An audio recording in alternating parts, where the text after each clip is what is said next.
So now we're gonna learn about movement, basic movement. If you haven't had a chance to watch the fighting stance video, stop, go watch the fighting stance video first, because you need to know how to maintain your balance before you can move around, okay?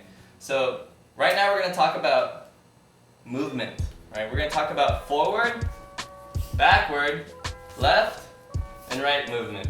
Now, all the movements can basically be, these are the four foundational movements. There's a lot of other footwork out there, like the switch step. There's also stepping. There's the hop step. There's the hop switch step. There's a lot of different steps out there.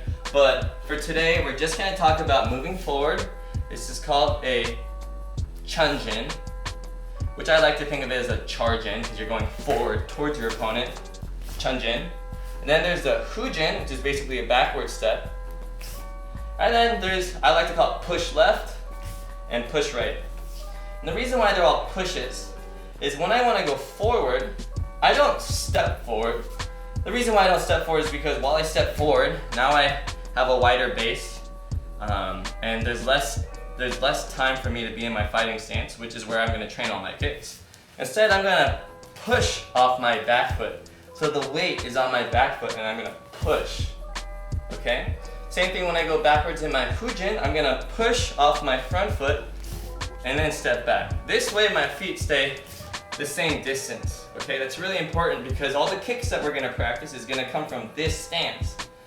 So every time you move, you wanna end up in your stance so that you can kick immediately and get right back into your stance, etc. Okay? And if I wanna move left, I'm gonna push off my right foot to step left, and if I'm gonna move right, I'm gonna push off my left foot to step right. Same thing happens if I switch my stance. So, if I wanna move left, I'm gonna push off my right foot to move left, and if I wanna move right, I'm gonna push off my left. If I wanna go backwards, I push off my front foot. If I wanna go forwards, I push off my back foot.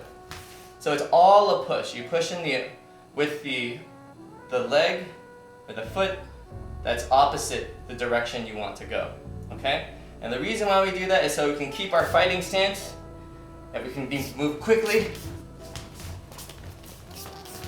be light on our feet, okay? So that's the movement.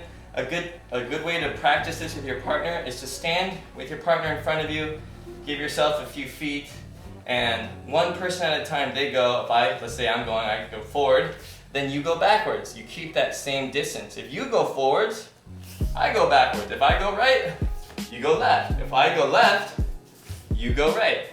So, you know, if you're practicing this by yourself, we can practice right now. So,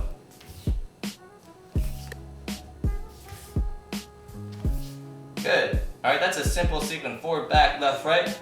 Now, let's try this. So I just did 2 steps. Generally speaking, it's better to do 2 small steps than it is to do 1 big step. The reason why a big step, you lose your balance. Whereas 2 small steps, you keep your balance. Okay, and balance is super important. I'd say it's the most important thing. If you lose your balance, whoa, how are you gonna kick? Okay, keep your balance, bah, throw the kick, and you're ready to go. Okay, so that's a little bit on movement. If you'd like a further breakdown or if something's not clear, please let me know. Thank you very much, and I will show you what's next